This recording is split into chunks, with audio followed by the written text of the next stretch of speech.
Assalamualaikum. Our today's topic to discuss is physiology of reflexes.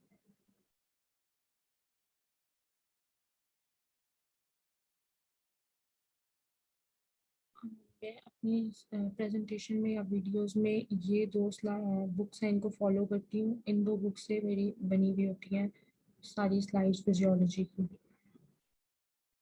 अच्छा, तो हमारी outline क्या है, हम क्या क्या पढ़ेंगे।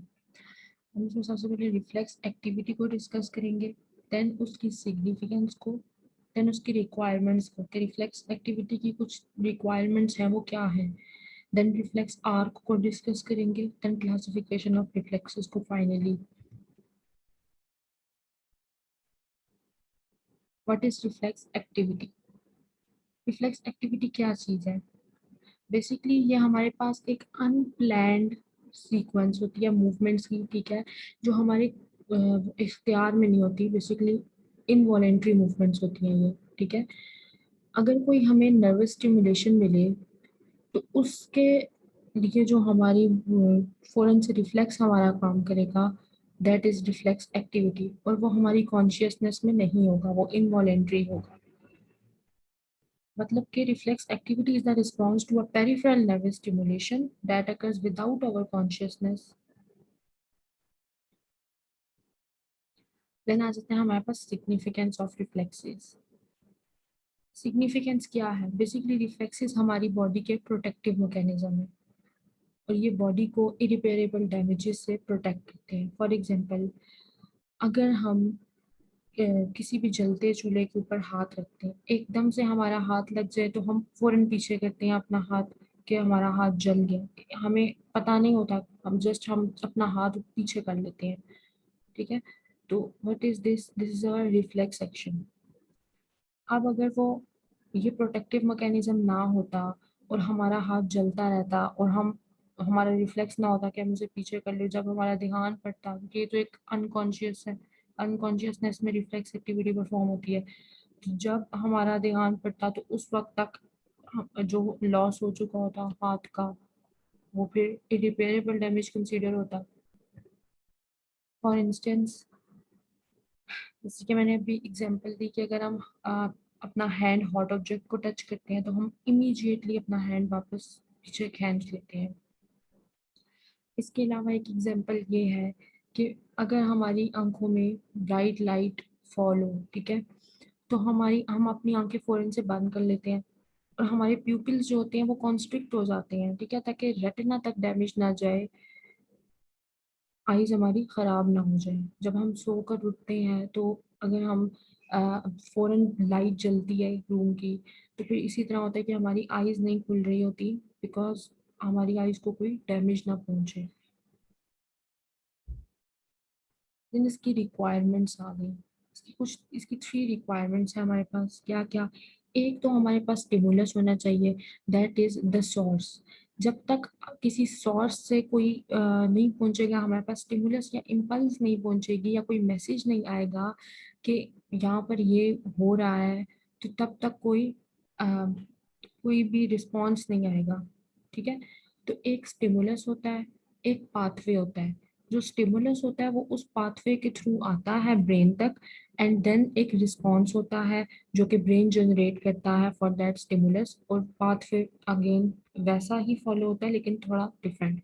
तो इसकी 3 रिक्वायरमेंट्स हैं: stimulus, pathway is basically called the reflex arc, and then the response. What is reflex arc? जो पाथवे हमने डिस्कस किया, रिफ्लेक्स आर्क बेसिकली एक एनाटॉमिकल नर्वस पाथवे होता है फॉर अ रिफ्लेक्स एक्शन। इसमें ये हमारे पास बेसिकली न्यूरॉन्स होते हैं, because it's a nervous pathway, तो इसमें न्यूरॉन्स होते हैं हमारे पास। वो न्यूरॉन्स हमारे स्टिमुलस को ब्रेन तक पहुंचाते हैं। अब एक सिंपल रिफ्लेक्स आर्क में 5 कंपोनेंट्स होते हैं। कौन कौन से? एक तो रिसेप्टर जो कि स्टिमुलस को डिटेक्ट करेगा, एक एफरेंट नर्व जो कि रिसेप्टर से जो है स्टिमुलस को या इम्पल्स को जो डिटेक्ट की गई थी वो लेकर जाएगा स्पाइनल कॉर्ड तक, बेसिकली सेंटर तक, ठीक है। Third one is the centre. तो एफरेंट नर्व जो होगी वो सेंटर तक लेके जाएगी, सेंटर से देन इफरेंट नर्व के थ्रू आ जाएगा इफेक्टर ऑर्गन तक। मैसेज। ठीक है, तो सबसे पहले हमारी इम्पल्स रिसेप्टर से एफरेंट नर्व तक आई, एफरेंट नर्व से सेंटर तक आई, सेंटर ने फिर रिस्पॉन्स जनरेट किया इफरेंट नर्व को, इफरेंट नर्व ने इफेक्टर ऑर्गन को जो है वहाँ पर फौरन से अपनी इम्पल्स भेजी कि यहाँ पर काम खराब हो रहा है। अब अगर हम किसी हॉट ऑब्जेक्ट को टच करते हैं तो बेसिकली वो हॉट ऑब्जेक्ट को रिसेप्टर सेंस करते हैं कि ये तो भाई गर्म है, वो सिग्नल भेजते हैं एफरेंट नर्व के थ्रू सेंटर को, हाइपोथैलेमस को, कि ये तो जो है गर्म है, ये तो सॉरी थैलेमस को, और अब ये जो है ये जला देगा। then center efferent nerve fibers के through effector organs that is muscles and tendons इनको रिस्पॉन्स भेजती है कि फौरन से हाथ पीछे खींच लें। तो ये जो रिफ्लेक्स जनरेट होता है ये इन 5 कंपोनेंट्स के थ्रू जनरेट होता है, ये रिफ्लेक्स एक्टिविटी के कंपोनेंट्स हैं। यहाँ हमारे पास एक छोटी सी डिमॉन्स्ट्रेशन आ गई। This one is the receptor, इसने सेंस किया, देन ये एफरेंट नर्व फाइबर के थ्रू सेंटर तक चला गया। ओके अब सेंटर ने इस एफरेंट नर्व फाइबर से जो मैसेज आया था उसको डिटेक्ट किया एंड देन इसने इफरेंट नर्व फाइबर के थ्रू इफेक्टर ऑर्गन या मसल तक अपना जो है समझ लें हुक्म पहुंचा दिया। तो receptor, afferent nerve, centre, efferent nerve, effector organ. Afferent nerve वो होती है जो कि रिसेप्टर से सेंटर तक सिग्नल लेके जाती है, इफरेंट नर्व वो होती है जो सेंटर से इफेक्टर ऑर्गन तक सिग्नल लेके जाती है। मतलब जो ये लेके जाती है ये लेकर वापस आती है, इस तरह के ये लेकर सेंटर तक गई, सेंटर्स ने ये रिस्पॉन्स में आगे जनरेट कर दी। इफेक्टर से आप इफरेंट को इफरेंट नर्व को याद रख सकते हैं।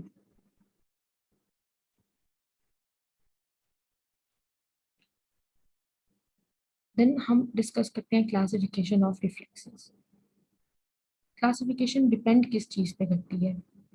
सबसे पहले तो इस चीज़ पर डिपेंड करती है कि रिफ्लेक्सेस जो है वो इनबॉर्न है या एक्वायर्ड है।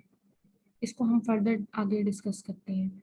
देन जो है डिपेंड करती है कि जो हमारे पास क्लासिफिकेशन है वो रिफ्लेक्सेस है वो सिचुएशन पे डिपेंड करती हैं, मतलब कि उनकी एनाटॉमिकल क्लासिफिकेशन क्या है, देन उनका पर्पस क्या है, फिजियोलॉजिकल क्लासिफिकेशन, देन कितने नंबर ऑफ साइनैप्स बनते हैं,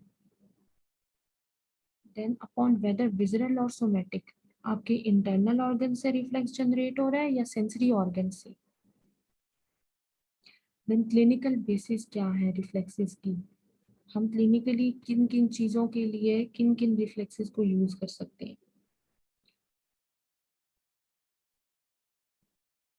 ओके अब सबसे पहले हम डिस्कस करते हैं कि इनबॉर्न और एक्वायर्ड रिफ्लेक्सेस क्या होते हैं।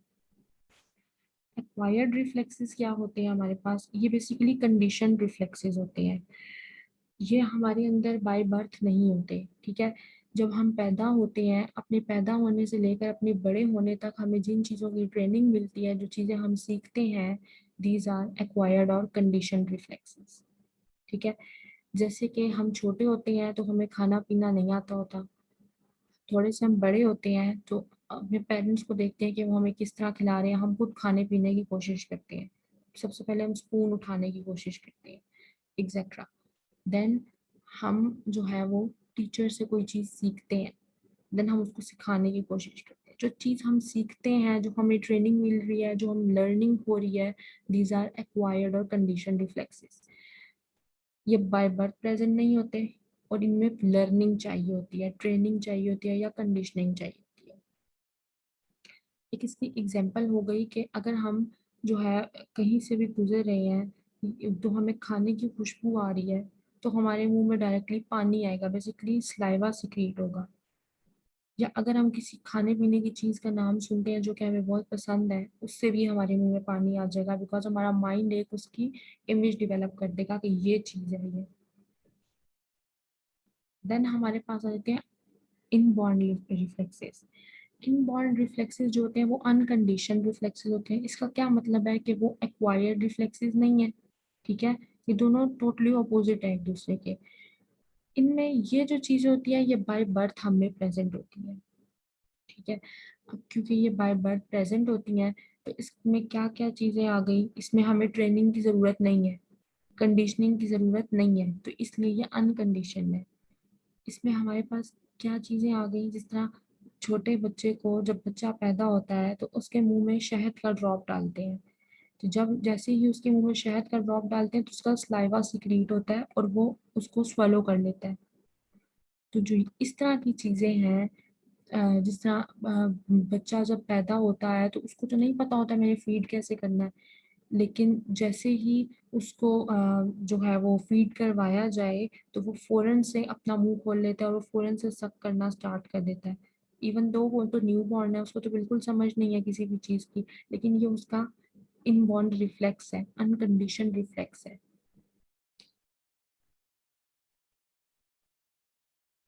देन हमारे पास आ जाती है एनाटॉमिकल क्लासिफिकेशन, जो कि बेसिकली सिचुएशन पे डिपेंड करती है।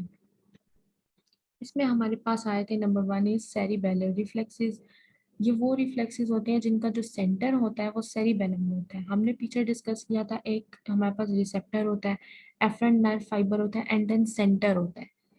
अब सेंटर जो होता है वो ब्रेन में भी हो सकता है, वो स्पाइनल कॉर्ड में भी हो सकता है। तो जो सेरिबेलर रिफ्लेक्सेस है, बिकॉज ये सेरिबेलम ब्रेन का पार्ट है, तो इनका जो सेंटर है वो ब्रेन में है या वो सिंपली सेरिबेलम में है। ठीक है। फिर हमारे पास रहते हैं cortical reflexes. Because cortical reflexes भी तो हमारे ब्रेन, कॉर्टिकल सेरिब्रल कॉर्टेक्स भी तो हमारे ब्रेन का पार्ट है। तो इसलिए ये वो रिफ्लेक्सेस होंगे जिनमें इंटीग्रेशन सेंटर या जिनमें प्रोसेसिंग सेंटर या जिनमें सिंपली सेंटर जो होता है वो कॉर्टेक्स होता है, cerebral cortex. Then midbrain reflexes आ गए, मिड ब्रेन भी तो ब्रेन का पार्ट है। तो इनके भी जो रिफ्लेक्सेस होंगे, मिड ब्रेन रिफ्लेक्सेस, वो भी, उनमें भी सेंटर हमारे पास मिड ब्रेन ही होगा। बल्बर और मेड्यूलरी रिफ्लेक्सेस आ गए, इनमें जो है मेड्यूला होगा हमारे पास सेंटर। देन हमारे पास स्पाइनल रिफ्लेक्सेस आ जाते हैं। स्पाइनल रिफ्लेक्सेस जितने भी होते हैं उनका सेंटर स्पाइनल कॉर्ड होता है। इफ रिसेप्टर से सिग्नल आएगा एफरेंट फाइबर के थ्रू सेंटर तक, centre is spinal cord, spinal cord तक, स्पाइनल कॉर्ड देन जो है वो उसको इफरेंट फाइबर्स के थ्रू जिस इफेक्टर ऑर्गन तक भेज देगी सिग्नल को। ठीक है। और इन बाकी ब्रेन के रिफ्लेक्सेस का क्या होगा, जिनका सेंटर ब्रेन में है, उनमें क्या होगा कि सेंटर में ब्रेन की जो स्पाइनल कॉर्ड की जगह ब्रेन में आएंगे रिफ्लेक्सेस, एंड देन वो उसी तरह आगे इफेक्टर ऑर्गन तक ट्रांसफर हो जाएंगे। स्पाइनल रिफ्लेक्सेस हमारे पास कौन कौन से हैं? Number one is segmental spinal reflex. Segmental spinal reflex जो होते हैं वो कौन से होते हैं, जिनमें afferent neuron, basically afferent nerve fibre का जो एंड होता है वो, और जो बिगिनिंग होती है इफरेंट न्यूरॉन की या इफरेंट नर्व फाइबर की, वो same segment of spinal cord में लाई करती है। ठीक है। हमारे पास स्पाइनल कॉर्ड का एक सेगमेंट है, उस सेम सेगमेंट में जो है वो हमने मतलब एक क्रॉस सेक्शन लिया लिया है, फर्ज करें this is a cross section.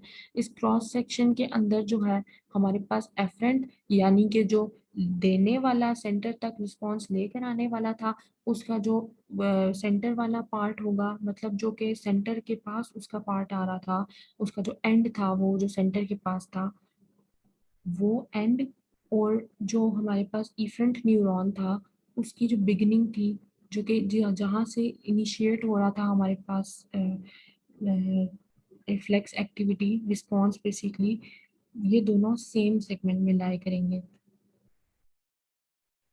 Then intra segmental spinal reflexes क्या होते हैं? इंट्रा सेगमेंटल से नाम से पता चल रहा है कि सेगमेंट के जो है वो दो सेगमेंट्स में या दो चीजों के दरमियान। ठीक है।